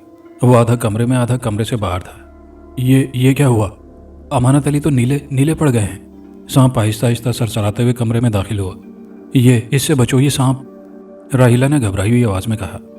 ये मेरा बच्चा, मेरा बेटा है, परिवश ने कहा और सांप की तरफ मोहब्बत पाश नजरों से तकने लगी। सांप सीधा उसके करीब बैठ गया। थोड़ी देर बाद ही वो परिवश के सीने पर यूं सर मारने लगा जैसे बकरी का बच्चा अपनी माँ के थन पर आहिस्ता आहिस्ता मुंह मारकर दूध नीचे उतारने की कोशिश करता है। अरे मेरा बच्चा भूखा है, ले मेरे लाल, पी ले दूध, परिवश ने कुर्ता ऊपर उठाते हुए कहा। और फिर जैसे ही परिवश का एक पिस्तान बाहर आया, सांप ने उछलकर उसके पिस्तान पर डस लिया। परिवश की चीख बड़ी भयानक थी। इस चीख के साथ ही मंजर बदल गया था। राहिला चौकी पर खड़ी अपने बाल नोच रही थी और उसके लंबे लंबे बाल उसके बरहाना, उसके हरे नीले बदन को छुपाने की नाकाम कोशिश कर रहे थे। तू ऐसा नहीं कर सकता, मैं तुझे ऐसा नहीं करने दूंगी, हरगिज नहीं। तू जानती है मैं सब कुछ कर सकता हूँ, सब कुछ, इंसानुमा सांप ने कहा। मैं अमीन हूँ। जिस चीज़ की हिफाजत मैं सदियों से कर रहा हूँ उसकी हिफाजत करता रहूंगा और जो हाथ इस अमानत की तरफ बढ़ेंगे मैं उन्हें फना कर दूंगा, उनके खानदानों को तबाह कर दूंगा। मैंने तेरी उस चीज़ की तरफ आंख उठाकर भी नहीं देखा। आखिरी उम्र में तेरे बाप ने देखा था, इंसानुमा सांप ने कहा। वो छत पर मौजूद उस खिड़की से कुएं में झांकने की कोशिश करने लगा था। खिड़की से कुएं? हाँ, छत में एक ऐसा सुराख मौजूद है। आमतौर पर नजर नहीं आता, लेकिन सूरज की किरणें जब एक मखसूस जाविये से उस पर पड़ती हैं तो ना सिर्फ नजर आता है बल्कि उस लम्हे उस सुराख से कुएं की दीवार में बना हुआ वो दरवाज़ा भी नजर आता है जिसके पीछे मैं अपनी चीज़ पर बैठा रहता हूँ। और तू जानती है कि सूरज की मौजूदगी में मेरी हैसियत एक मिट्टी के सांप से ज़्यादा नहीं। उन औकात में कोई भी शख्स मुझ तक पहुँच सकता है, मुझे टुकड़े टुकड़े करके वो चीज़ ले जा सकता है जिसकी हिफाजत पर मुझे मुकर्रर किया गया है। मेरा इन बातों से क्या ताल्लुक है? तू मुझे क्यों सता रहा है? तू मेरा भी रखवाला है। हाँ, मैं तेरा भी रखवाला हूँ। मुझे तू पसंद है। तेरे बदन की खुशबू मुझे मस्त कर देती है। तेरे जिस्म के एक हिस्से से बीन की मधुर लय फूटती है, लेकिन तूने अब नहीं। बोल मैंने क्या किया है? तू मुझसे बेजार रहने लगी है। उस दिन से जब मैंने तुझे बताया कि मैंने तेरे जिस्म में इतना जहर भर दिया है कि अब मैं खुद तेरा कुछ नहीं बिगाड़ सकूंगा, बस ये राज मस्ती में मेरी जबान से निकल गया था। उसी दिन से तू मुझसे नफरत करने लगी है। जो मेहमान आजकल तेरे घर में हैं उनके बारे में तुझे मालूम है कि वो तुझे तबाह करके वो यहाँ से ले जाना चाहते हैं, जिसकी हिफाजत में कर रहा हूँ। और तू ये भी जानती है कि मैं उन्हें फना करने की ताकत रखता हूँ। मैं उन मेहमानों की नीयत से रात ही वाकिफ हुई हूँ। तेरा बेटा ये बात कई दिनों से जानता है। मैंने उसे सज़ा भी दी। मैं उसे फना कर देता, लेकिन सिर्फ तेरी खातिर, वरना। लेकिन उस सज़ा के बाद ही उसने फ़ौरन उन लोगों, वो रोज़ा को पसंद करता है, राहिला बीबी ने दबी दबी आवाज़ में कहा। उसे तेरी हिफाजत में मौजूद किसी चीज़ के हासिल करने का ना लालच है ना शौक। वो तो तेरे दिल में भी नहीं। इंसानुमा सांप ने कहर आलूद अंदाज में घूरते हुए कहा। अगर तू अपने बेटे अपने बहू को मेरे कहर से बचाना चाहती है तो उन्हें उसी तरह डस ले जिस तरह तूने मुश्ताक और शाकिर को डस लिया था। मैंने? मुश्ताक? नहीं, शाकिर को मैंने नहीं, तूने डसा था उन्हें, इंसानुमा सांप ने कहा। जब वो जज्बात से बेकाबू होकर तुझसे लिपट रहे थे तो मैंने तेरे कान के करीब सरगोशी की। मुश्ताक की गर्दन में डस ले, शाकिर की गर्दन में डस ले। तेरे दांतों में मेरा जहर मौजूद है, लेकिन जज्बात से तू भी मगलूब हो रही थी। इसके बावजूद भी तूने मेरे कहने पर अमल किया, गैर इरादी तौर पर, गैर शऊरी तौर पर। तू कातिल है मुश्ताक और शाकिर की। नहीं, तू झूठ बोलता है। तू सोच, अगर मैं उनकी लाशें, बस ख़त्म कर, ख़त्म कर बात को मेरी, बहू को छोड़ दे। नहीं, तेरी बहू, तेरा बेटा और तेरा पोता। नहीं, अगर तूने ये किया तो मैं सबको बता दूंगी, सब कुछ तबाह। ये तो तय है कि तू मेरा कुछ नहीं बिगाड़ सकता। मैं तुझे पागल तो कर सकता हूँ, इंसानी सांप ने फुंकार जैसी आवाज़ में कहा। पहले तुझे पागल करूंगा और फिर। नहीं, बिल्कुल नहीं, तू ऐसा नहीं कर सकता। तू अपने मेहमानों को हवेली से रुखसत कर दे। मैं उन्हें हवेली में देखना नहीं चाहता। वो चले जाएंगे, लेकिन क्या? लेकिन ये कि मैं उन्हें इस अंदाज में रुखसत नहीं कर सकती कि वो ये तासुर लेकर जाएं कि मैं उन्हें किसी खौफ की वजह से भगा रही हूँ। 2 दिनों बाद 14वीं की रात है। वो रात जब मैं, खैर इस रात से कबल। ठीक है, मैं कोशिश करूंगी, लेकिन तुझे वादा करना पड़ेगा कि मेरा बेटा, बहू और पोता। तू मेरा काम पहले कर, मैं कोई वादा नहीं करता। बस अब मेरे करीब आ, मुझे सरशार कर, मेरी रूह में उतर जा, मुझे आसूदगी और तस्कीन बख्श। इंसानुमा सांप ने राहिला की तरफ बढ़ते हुए दोनों बाजू फैला दिए। नहीं नहीं, अब मुझसे दूर रह। मेरे जिस्म का कोई हिस्सा ऐसा नहीं जहां तेरा जहर ना भरा हो। अब मेरे करीब मत आना, मत आना। मैं तेरे जहर की आग में जल रही हूँ, सुलग रही हूँ, बेकल और बेचैन रहती हूँ। बस अब मुझे किसी ऐसी जगह डस के मेरा सारा वजूद ठंडा हो जाए, बर्फ की तरह सर्द। ये तुम क्या कह रही हो? तुम मुझे पूरे 700 साल बाद मिली हो। अभी तो मेरा पूरी तरह दिल भी नहीं भरा, मेरी प्यास नहीं बुझी। तुम वो औरत हो जिसे पहली बार मेरे लिए मुंतखब किया गया था। पहली बार तुमने मेरे साथ 250 साल गुजारे थे। उस वक्त तुमने अपना अंग मेरे वजूद में भर दिया था। मेरी रूह, मेरा जहर तुम्हारी शरियानों में दौड़ने लगा था। फिर एक दिन तुम अचानक ठंडी हो गई। मैं बहुत तड़पा, बिलबिलाया, चीखा। तब मैंने महसूस किया कि तुम्हारा वजूद मेरे लिए कितना ज़रूरी था। बस बस, खामोश हो जाओ। नहीं, सुनो मेरी बात। इंसानुमा सांप ने जैसे हुक्म दिया। फिर एक रात उसने किसी और के दामन में सुकून तलाश किया। यह सिलसिला 700 साल तक चलता रहा।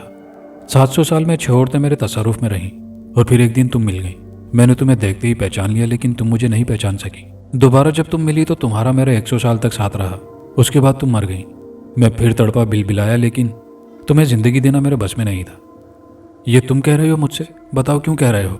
राहिला ने अपने बरहना बदन को बालों के दरमियान समेट कर चौकी पर बैठते हुए कहा। सुनो, फिर तुम हर 700 साल के वक्फे से मुझसे मिलती रही हो। अब तुम मुझसे जुदा हो जाओगी तो फिर 700 साल बाद ही मिलोगी।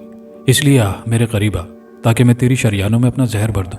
तेरे अंग से फूटने वाली खुशबू से खुद को मुअत्तर कर लूं। अपनी सदा की बेचैन जबान से तेरे बदन को गुसल दूं। तुझे इतना डसूं कि मेरी जबान खून के जायके से लुत्फानंदोज होने लगे। आओ मेरे करीब और करीब। इंसानुमा सांप की आवाज़ फंकारों में बदलने लगी और फिर वो हिस्सा तारीक हो गया जहां राहिला, चौकी और इंसानुमा सांप मौजूद थे। उस हिस्से के तारीक होते ही घंटियों का शोर बुलंद हुआ।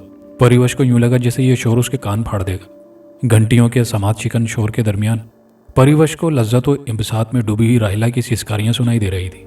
फिर अचानक ही घंटियों का शोर और सिसकारियां मातूम हो गई। परिवश ने सुकून की सांस ली कि एक सरगोशी सुनाई दी। सब कुछ इसमें भर दो। परिवश ने उस सिमत देखा जहां से सरगोशी उभरी थी। उफ, इतना सोना! परिवश ने ज़ेरे-लब कहा। सरगोशी उस पंडित ने की थी जो सोने के जेवरात और मुख्तलिफ सिक्कों के करीब खड़ा हुआ था। उस पंडित ने मंत्र पढ़ते हुए कहा, इस रंजन में एक एक चीज सिर्फ ये पुत्री डालेगी। पंडित ने जिस लड़की की तरफ इशारा किया वह बहुत खूबसूरत और तकरीबन 13 साल की थी। परिवश ने गौर से उस लड़की की तरफ देखा तो हैरत के रंग उसके चेहरे पर बिखर गए। वो लड़की हूबहू राहिला की तरह थी। मेरी सास जवानी में इस तरह की होंगी, परिवश ने सोचा, लेकिन ये कैसे मुमकिन है? जो रेखा मैंने रंजन के गिर्द खींच दी है, इसके अंदर चली जा, पंडित ने लड़की की तरफ देखते हुए कहा, और यहाँ पड़ी हुई हर चीज उठा उठा कर रंजन में डाल। हाँ बेटी, जो पंडित कह रहे हैं वही कर। सोने के सिक्कों और जेवरात के ढेर से दूर खड़े हुए एक बूढ़े ने कहा। उसका पेट बहुत बड़ा, सरगंजा और तन नंगा था। वो कमर से एक धोती जैसा कपड़ा लपेटे हुए था। लेकिन बाबू, ये बहुत, लड़की ने धीमी आवाज में कहा। लबो लहजा बिल्कुल राहिला की तरह ही था और आवाज भी। आहिस्ता आहिस्ता उठाओ, डालती जा बेटी, रंजन बहुत मजबूत है, टूटेगा नहीं, बूढ़े ने कहा। जल्दी कर। रंजन की शक्ल किसी बड़ी हांडी की तरह थी। लड़की सोने की ईंटें, जेवरात, मुख्तलिफ सिक्के उठा उठाकर रंजन के बड़े से मुंह में डालती रही और पंडित कुछ पढ़ता रहा। थोड़ी ही देर में लड़की ने एक एक चीज रंजन में डाल दी थी। यह ढक्कन उठा, पंडित ने कदरे तेज आवाज में कहा। इसे रंजन के मुंह पर रख दे। लड़की ने करीब पड़ा हुआ ढक्कन भी रंजन के मुंह पर रख दिया। अब ये सांप उठा। पंडित ने चंद में तेज आवाज में कुछ पढ़ने के बाद कहा, यह सांप मुहाशे की दौलत की हिफाजत करेगा। लड़की ने मिट्टी से बने हुए सांप की तरफ देखा और फिर उसे उठाकर ढक्कन के दरमियान रख दिया। पंडित ने फिर तेज आवाज में कुछ पढ़ा और फिर लड़की से कहा, इस रंजन के गिर्द 7 फेरे लगा ताकि नाग देवता तुझे कबूल कर ले। लड़की ने दूर खड़े हुए बूढ़े की तरफ देखा। उसकी नजरों में भी कई सवाल थे। जो पंडित जी कह रहे हैं बेटी वही कर। मैं अपने पुरखों की दौलत को अपनी दुनिया तक सलामत रखना चाहता हूँ। तेरी कुर्बानी अगर इस दौलत को महफूज करती है तो ये तेरे लिए खुशी का मकाम है। नाग देवता तेरी कुर्बानी कबूल करे। आंखें बंद करके फेरे लगा ले। चल पुत्री, समय कम है और काम बहुत, जल्दी कर। लड़की ने आंखें बंद करके रंजन के गिर्द 7 फेरे लगाए और फिर खड़ी हो गई। उसका बदन कांप रहा था, पेशानी पर पसीने के कतरे उभर आए। फेरे खत्म होने के बावजूद भी उसकी आंखें नहीं खुली थी। फेरे खत्म होने के बाद पंडित ने नारियल उठाकर फर्श पर मारा, नारियल टूट गया। पंडित ने इस तरह 7 नारियल तोड़े और आरती में जलता हुआ दिया उठाकर दिए। 7 फेरे रंजन पर दिए और बुलंद आवाज में कहा, ए नाग, इस दौलत के रखवाले पे खूबसूरत कंवारी तेरे लिए है। इस दौलत की हिफाजत भी तेरा काम है। इसकी तरफ बढ़ने वाले हर हाथ को फना कर देना। दौलत जब तक महफूज रहेगी, कंवारी तेरी रहेगी। अब तेरी इजाजत से हम इस दौलत को वहां रख देंगे जहां हमें इसे रखना है। वो जगह इस दौलत की पहली और आखिरी जगह है। अब तू हमें इस दौलत को उस जगह ले जाने की इजाजत दे। थोड़ी देर बाद ही रंजन को एक गड्ढे में उतारा जा रहा था। पंडित जी, ये गड्ढा 10 फुट गहरा है और गड्ढे को मैंने मंदिर और बावली से मिला दिया है। इस गड्ढे तक एक रास्ता काली माता के मंदिर से आता है और एक रास्ता बावली की उस सिमत वाली दीवार से। कुएं की दीवार में ऊपर से 10 फुट के फासले पर एक ऐसा रास्ता बनाया गया है जो आमतौर पर देखने से नजर नहीं आता। उसे एक खास वक्त में हवेली की छत से देखा जा सकता है। दूसरा रास्ता काली माता के कदमों के नीचे तलाश किया जा सकता है। ठीक है, 14वीं रात को आधी रात के बाद इस गड्ढे को पाट देना। पंडित ने कुछ पढ़कर 7 बार मिट्टी गड्ढे में डालने के बाद कहा, तेरे खजाने की जो हिफाजत करेगा वो सदियों से यही कर रहा है। इसके सामने जो कुर्बानी तूने दी है वो अब तेरे खानदान की रिवायत बन जाएगी। तेरे खानदान में एक कंवारी इसके नाम पर रहेगी। अब इस लड़की का ब्याह तू जिंदगी भर नहीं करेगा। अगर कोशिश की जाएगी तो नुकसान होगा। मुझे मालूम है महाराज, बूढ़े ने कहा, अपने पुरखों की माल की हिफाजत के लिए ये कुर्बानी बड़ी कुर्बानी नहीं है। मेरे खानदान की कंवारियां तो जिंदा रहेंगी ना। मुरलीधर ने तो हर 25 साल के बाद एक लड़की भेंट देने का वादा किया है। तुम किसी और की बात करो। अगर मुरलीधर ने किसी से ये कहा है तो वो नुकसान उठाएगा। तुमने जो वादा नाग से किया है किसी से मत कहना। लड़की भी अपनी जबान बंद रखेगी, वरना ये वक्त से पहले मर जाएगी। पंडित जी, बूढ़े ने लरसती हुई आवाज में कहा, यह तारीख वाला चांदी का सिक्का बाहर ही रह गया। मैंने ये जानकर छोड़ा है। तुमने इस पर 20वीं तारीख कंधा की है, 1301। ये हमारी तारीख नहीं है। अब इसे रहने दो। इस सिक्के को अपने पास रखो। यूं भी इस खजाने में तारीख रखने की जरूरत नहीं। जो सोने के सिक्के तुमने रखे हैं उन पर तारीख मौजूद है। परिवश ने लड़की की तरफ देखा तो उसे यूं लगा जैसे लड़की का रंग बदल रहा हो और फिर थोड़ी ही देर में वो हरी नीली हो गई थी। उसके करीब खड़े हुए बूढ़े ने मुस्कुराते हुए लड़की की तरफ झुककर कुछ कहा। जैसे ही बूढ़ा सीधा हुआ, लड़की के बदन में आग लग गई। लम्हा व लम्हा बुलंद होती हुई रोशनी में परिवश ने कुछ लोगों को रंजन गड्ढे में उतारते और गड्ढे को बंद करते देखा। जब रंजन गड्ढे में उतारने वाले गड्ढा बंद कर रहे थे तो उस बूढ़े ने चारों मजदूरों को ट्रे में रखे हुए गिलास उठा उठा कर दिए। उन मजदूरों ने बूढ़े को ताजीम दी और गिलास होंठों से लगा लिए। जब उन्होंने गिलास होंठों से हटाए तो बूढ़े ने उन्हें बैठ जाने का इशारा किया। वो जैसे ही बैठे कर्ब से तड़प कर रह गए और फिर जिंदगी उनसे रूठ गई। बूढ़े ने उन चारों को एक एक करके गड्ढे में डाला और फिर बाकी बची हुई मिट्टी गड्ढे में डालकर उसे बंद कर दिया। गोया उसने उन लोगों को भी दफन कर दिया था जिन्हें यह मालूम था कि बूढ़े ने यह खजाना यहाँ दबाया है। बूढ़ा गड़ा बंद करके जैसे ही सीधा हुआ, माहौल तारीक हो गया। परिवश को उस अंधेरे में कुछ नजर नहीं आ रहा था और वो खुद को टटोल कर देखने की कोशिश कर रही थी। तारीकी चंद लम्हे ही रही और फिर जब रोशनी उसके गिर्द फैल गई तो उसने खुद को अनगिनत सांपों के दरमियान पाया। सांपों की फुंकारें और सरसराहटें उसकी समात में जैसे जहर भरने लगी। उसने अपने दोनों हाथ कानों पर रख लिए और उस सांप पर नजरें जमा दी जो तेजी से उसकी तरफ बढ़ रहा था। नहीं नहीं, बचाओ बचाओ, उसने पूरी कुव्वत से कहा, लेकिन आवाज जैसे उसके अलग में फंस कर रह गई थी। वो सांप जब चंद गज के फासले पर रह गया तो उसने पाँव को हरकत देने की कोशिश की ताकि पूरी कुव्वत से दौड़ लगा दे। उसके पाँव हरकत कर रहे थे। पैरों को हरकत करते देखकर उसे खुशी हुई और उसने मुड़कर मुखालिफ सिमत में दौड़ लगा दी, लेकिन दूसरे ही लम्हे वो दीवार से टकरा गई। उसके सर में शदीद चोट आई थी। वो सर पकड़कर जमीन पर बैठ गई। तकलीफ इतनी शदीद थी कि उसके जहन से सांप का ख्याल महव हो गया। क्या हुआ? क्या हो गया तुम्हें? किसी ने उसे शाने से पकड़कर झंझोड़ दिया। परिवश, ये फर्श पर क्यों बैठी हो? मैं शायद बेड से नीचे गिर गई। परिवश ने राहिला की तरफ देखते हुए कहा। आप यहाँ? मैं इधर से गुजर रही थी कि तुम्हारी चीख सुनकर अंदर आ गई। अमानत अभी तक शहर से वापस नहीं आया। क्या वो शहर? हाँ, शहर गया था, राहिला ने कहा। कहीं ऐसा तो नहीं कि तुम डर गई हो और कोई ख्वाब? राहिला ने मायने खेज अंदाज में फिक्रा अधूरा छोड़ दिया। वो असल में यही देखने आई थी कि परिवश सो रही है या जाग रही है। जब वो परिवश के कमरे के आगे पहुंची तो उसे परिवश की चीख सुनाई दी। कोई ख्वाब तो नहीं देख लिया? क्या आपने भी कोई ख्वाब? परिवश ने जवाब देने की बजाय सवाल कर दिया। मैं तो सोई नहीं, राहिला ने कहा। परिवश को यूं लगा जैसे वो झूठ बोल रही हो। चंद लम्हे गौर करने के बाद परिवश ने कहा, मुझे भी कोई ख्वाब नजर नहीं आया। बस अचानक ही ना जाने क्या हुआ कि मैं बेड से नीचे गिर पड़ी। मेरा ख्याल है चोट लगने की वजह से मेरी चीख निकल गई। ठीक है, सो जाओ। अमानत शायद सुबह ही वापस आए। राहिला ने कहा, अगर घबरा रही हो तो मेरे कमरे में आ जाओ। नहीं, परिवश ने कहा, मैं अपने कमरे में सो जाऊंगी। दरवाज़ा अंदर से बंद कर लेना। राहिला जैब कमरे से बाहर निकलते हुए बोली, थोड़ी देर सो जाओ, अब सुबह होने ही वाली है। राहिला के जाने के बाद परिवश ने उठकर दरवाज़ा बंद किया और बेड पर लेट गई। सुबह होने वाली है, सूरज निकलने वाला है, उसने सोचा। सूरज निकलते ही मैं हवेली छोड़ दूंगी। मैं किसी सांप को जन्म देना नहीं चाहती। अगर मैं यहाँ रही, अमानत अली और राहिला ने नहीं, मुझे हवेली छोड़ देनी चाहिए। उसका जहन मुसलसल चल रहा था, मुख्तलिफ बातें तस्वुर बन रही थी। अब सोने का तो सवाल ही पैदा नहीं होता, फजर का वक्त तो हो ही गया है। राहिला के मेहमान नाश्ते के बाद ड्राइंग रूम में आ गए थे। जमाल, फारूक, डिसूजा, घनश्याम दास और मौलवी आबिद हुसैन।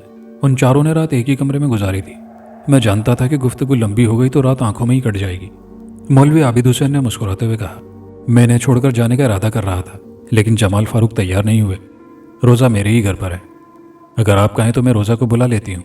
रहने दें, क्या हर्ज है, मौलवी आबिद हुसैन ने कहा। आबिद हुसैन के कहने के बावजूद राहिला ने अमानत अली को मौलवी के घर भेज दिया। मौलवी का पता और फ़ोन नंबर अमानत अली को ही मालूम था। अमानत रोज़ा को लेने घर गया तो फिर वापस नहीं आया था। नाश्ते पर भी रोज़ा और अमानत अली का इंतज़ार हो रहा था। सूरज डूबने से कबल ही आबिद हुसैन ने कहा था कि उसने कमरे के गिर्द हिसार खींच दिया है, इसलिए कोई बाहर नहीं निकलेगा।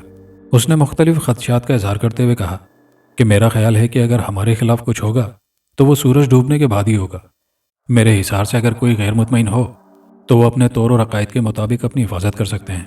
वैसे जो हिसार मैंने खींचा है वो ऐसा नहीं कि आप लोग उसके अंदर रहकर कुछ न कर सकें।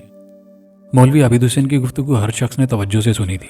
और फिर घनश्याम ने कहा, मैं तुम्हारे हिसार में रहकर भी अपने लिए कुछ करूंगा। ज़रूर करो, आबिद हुसैन ने कहा। मैं तो कर चुका हूँ, डिसूजा ने चांदी की सलीब दिखाते हुए कहा। मुझे आबिद हुसैन के हिसार पर यकीन है, जमाल फारूक ने कहा। मुलाजिम जब उन्हें खाने के कमरे में चलने की दावत देने आया तो उन लोगों ने कहा था कि वो रात का खाना नहीं खाएंगे, सफ़र की वजह से थक गए हैं, इसलिए सो रहे हैं। फिर मुलाजिम के जाते ही उन्होंने दरवाज़ा बंद कर लिया था। हिसार के बावजूद भी इन चारों ने रात सुकून से नहीं गुजारी थी। मुख्तलिफ किस्म की आवाज़ें उन्हें सुनाई देती रही। बाज़ औक़ात बड़ी भयानक चीखें और मदद के लिए बुलाने वाली आवाज़ें भी आईं, लेकिन आबिद हुसैन ने ना किसी को दरवाज़ा खोलने की इजाज़त दी और न जाने की। मेरे कहने के खिलाफ अमल बिल्कुल मत करना। मेरा तजर्बा आप लोगों से ज़्यादा है। मैंने कई अमली काम किए हैं, जबकि आपने सिर्फ पढ़ा और चंद तोड़ सीखे हुए हैं। आबिद हुसैन ने कहा था, इस कमरे के बाहर मौत हमारा इंतज़ार कर रही है। निकले और गए। आबिद हुसैन ने डिसूजा को शराब को हाथ नहीं लगाने दिया था। सुबह 4 बोतलें पी लेना, इस वक्त मैं तुम्हें कतरा भी नहीं पीने दूंगा। ड्राइंग रूम में चंद लम्हे खामोशी रही और फिर डिसूजा ने कहा, अगर रोज़ा आ जाती तो जो कार्रवाई हम करने जा रहे हैं इसके बारे में उससे भी मशवरा कर लेते। टेलीफोन रख लो, रखा तो है, जमाल फारूक ने कहा। राहिला का बेटा भी अभी तक वापस नहीं आया। डिसूजा ने फ़ोन नहीं किया, लेकिन आबिद हुसैन ने अपने घर के नंबर डायल किए। दूसरी तरफ उसके मुलाजिम ने रिसीवर उठाया। उसके हेलो कहने के बाद आबिद हुसैन ने पूछा, मेहमान कहाँ हैं? नाश्ते के बाद बेगम साहिबा के साथ कहीं निकल गए, कहकर गए हैं दोपहर के खाने पर वापस आएंगे। ठीक है, तुम खाने का इंतज़ाम करो, उन्हें कोई शिकायत नहीं होनी चाहिए। इतना कहकर आबिद हुसैन ने रिसीवर रखा और घनश्याम दास की तरफ देखते हुए बोला, रोज़ा तो शायद शाम से पहले नहीं आएगी। ठीक है, मुमकिन है हम लोग खुद शाम से पहले यहाँ से चले जाएं, आबिद हुसैन ने कहा। राहिला आ जाए तो उससे आखिरी बार बात कर लें, अगर वो मान जाती है तो ठीक है, वरना फिर उसकी बगैर इजाज़त यहाँ कुछ करना खतरे से खाली नहीं। पुलिस और अदालत के चक्कर में फंस गए तो जान से जाएंगे, जमाल फारूक ने कहा। हवेली का जो नक्शा हमारे जहन में था वो हवेली से मुख्तलिफ ही था। अंधा कुआं हमने कल भी देखा था, आज फिर देख लेंगे। मंदिर भी बाहर से देख लिया है। मेरी मालूमात के मुताबिक खजाने का रास्ता मंदिर ही में से है, या फिर अंधे कुएं के चारों तरफ खुदाई की जाए, क्योंकि अंधे कुएं की किसी सिमत ही वो दफन है। तुमने ये सब कुछ जिससे मालूम किया है वो मोतबर है। वजाहत ने तुमसे गलत नहीं कहा होगा। वो इस हवेली का मालिक है और उसे सभी कुछ मालूम होगा, आबिद हुसैन ने कहा। इस सिलसिले में राहिला हमारी मदद करे तो हम अपने मकसद में कामयाब हो सकते हैं। मेरा ख्याल है राहिला हमारी मदद नहीं करेगी, घनश्याम दास ने कहा। कंवारियों की कहानियां हम सुन चुके हैं, राहिला भी इस खानदान की कंवारी है। इसका मतलब यह है कि वह खजाने के रखवाले की मदद करेगी। मैं तो यही समझने से कासिर हूं कि उसने हमें यहाँ ठहरने की इजाज़त कैसे दी। शायद उसे यह तवक्को हो कि सुबह हम जिंदा नहीं मिलेंगे, डिसूजा ने मुस्कुराने की कोशिश करते हुए कहा। वो अभी तक यहाँ आई भी नहीं, जबकि उसने फ़ौरन आने का वादा किया था। मैं आ गई हूँ, राहिला ने ड्राइंग रूम के दरवाजे से ही कहा। इससे पहले कि मैं आपसे कोई और बात करूँ, मौलवी आबिद हुसैन से थोड़ी सी मदद लेना चाहती हूँ। मैं दिलो जान से हाजिर हूँ। मेरी बहू परिवश को आप अपने घर में रखें चंद दिनों के लिए, फिर मैं उसके कहीं और रखने का बंदोबस्त करूंगी। मैं आपसे ये नहीं पूछूंगा कि आप ये क्यों चाहती हैं। आबिद हुसैन ने जेब से अपना कार्ड निकालकर राहिला की तरफ बढ़ाते हुए कहा, यह मेरा कार्ड। नहीं, इसकी ज़रूरत नहीं। मेरा ड्राइवर आपको अच्छी तरह जानता है, शायद वो आपकी बीवी का अजीज़ भी है। राहिला ने मायनेखेज अंदाज में कहा, मैं ये भी जानती हूँ कि आपने उसे 1 साल पहले हवेली के बारे में मालूमात हासिल करने के लिए यहाँ मुलाजिम कराया था। आप उसी के साथ अपनी बहू को भेज दें। मौलवी आबिद हुसैन ने धीमी आवाज में कहा, सुबह आपकी बहू नाश्ते से कबल मुझसे मिल चुकी है। रात के ख्वाब के कुछ हिस्से में सुन चुका हूँ। मैंने परिवश को भिजवा दिया है। राहिला ने इत्मीनान का सांस लेते हुए कहा, अब आप लोग बताएं, हमारे यहाँ आने के मकसद से आप वाकिफ हैं? आबिद हुसैन ने कहा, और आप लोग मेरी ज़ात से वाकिफ हैं? राहिला ने अजीब से लहजे में कहा, हाँ, दिन की रोशनी में भी और रात की तारीकी में भी। आबिद हुसैन का लहजा सर्द था। हम दिन की रोशनी में ही सब कुछ करना चाहते हैं। आप लोग मुझे मारना चाहते हैं? नहीं, उसे मारना चाहते हैं जो आपको जिंदा दरकोर किए हुए है। आप उसके मुतालिक क्या जानते हैं? बहुत कुछ, आबिद हुसैन ने कहा। इस 14वीं के चांद के तुलू होने से पहले ही हम कुछ करना चाहते हैं, वरना वो यहाँ से दूर खिसक जाएगा। मुमकिन है हमारे लिए मुसीबतें भी खड़ी करे। आप लोग मुझ पर एतबार करते हैं?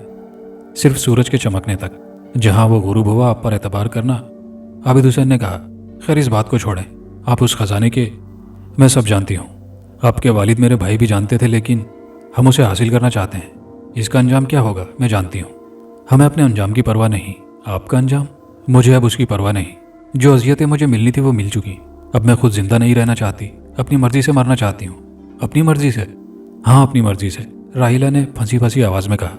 मरने के बाद मैं सुकून से रहना चाहती हूँ। रात ही को मुझे मालूम हुआ कि मैं क्यों कर सुकून से मर सकूंगी। रात मालूम हुआ? डिसूजा ने कहा। हाँ, आप लोगों को हिसार में देखने के बाद मेरा ख्याल था कि आप लोगों में से एक भी नहीं बचेगा, लेकिन आप सही सलामत थे। आप भी उसके शर से महफूज रह सकती हैं। आबिद हुसैन ने कहा, जब तक हम लोग यहाँ हैं आप ये हवेली ना छोड़ें, वरना कहाँ जाऊँ? मेरे घर चलें? मेरा ख्याल है मेरा घर इस हद से बाहर है। अगर नहीं भी है तो मैं आपको हिसार में रखूंगा। राहिला ने चंद लम्हे सोचा और फिर आबिद हुसैन के घर जाने पर राजी हो गई। आबिद हुसैन राहिला के साथ ही रवाना हुआ था। उसकी वापसी 2 घंटे बाद हुई। अब तो जवाल का वक्त शुरू होने वाला है, घनश्याम दास ने कहा। 4 घंटे फिर भी हमारे पास हैं, आबिद हुसैन ने कहा। सबसे पहले मंदिर को देख लें। नहीं, मेरा ख्याल है वो अमल किया जाए जिससे खजाना खुद ब खुद बाहर आ जाता है। तुम्हें आता है वो अमल? आबिद हुसैन ने पूछा। नहीं, कहते हैं मुसलमान को आता है, डिसूजा ने कहा। तुम करो ना वो अमल। वो अमल करने का ये वक्त नहीं है, आबिद हुसैन ने कहा। आसारे कदीमा वालों ने तो सिर्फ खुदाइयाँ की थी, कोई अमल नहीं किया और खजाने उनके हाथ आए। ये खजाना वो नहीं। फिर क्या करें? आधे घंटे बहस के बाद मंदिर और अंधे कुएं को एक साथ उड़ाने का फैसला किया गया। गांव वालों ने इतने बड़े 2 धमाके पहले कभी नहीं सुने थे। धमाके करने से कबल हवेली खाली करा ली गई थी और फोन के जरिए पुलिस को भी इत्तला की गई थी। किया यह गया था कि मंदिर को उड़ाकर उसकी जगह मस्जिद तामीर की जाएगी। धमाकों के साथ न सिर्फ मंदिर उड़ गया, बल्कि हवेली के भी कई हिस्से मुनहदिम हो गए। अंधे कुएं के करीब जो धमाका किया गया था उसने अंधे कुएं का कुतर बहुत वसी कर दिया था। ये धमाके सूरज गुरूब होने से 2 घंटे पहले किए गए थे और सूरज गुरूब होने से कुछ पहले वो चारों फिर एक कमरे में बंद हो गए। उन्होंने बंद होने से कबल हवेली के सदर दरवाजे को बंद करा दिया था।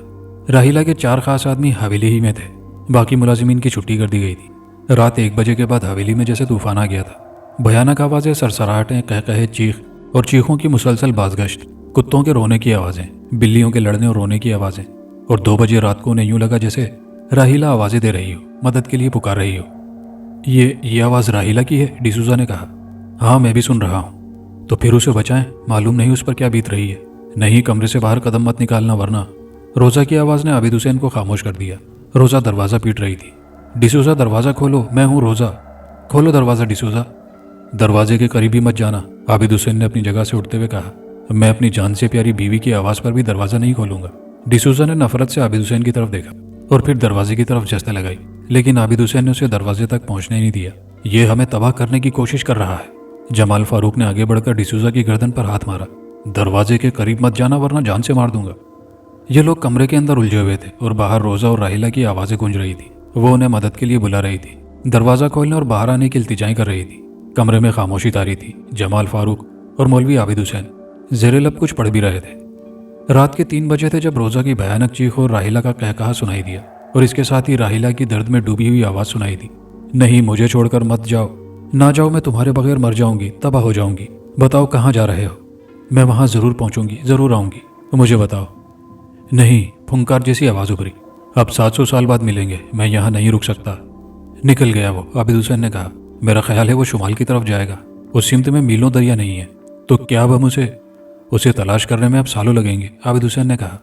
वो हमसे कमजोर था, वरना फरार नहीं होता। तो क्या राहिला? अगर राहिला जिंदा बच गई तो पागल हो जाएगी, खतरनाक पागल, आबिद हुसैन ने लंबी आह भरते हुए कहा। सुबह रोजा की लाश अंधे कुएं के करीब ही मिली। उसके करीब ही राहिला पड़ी हुई थी।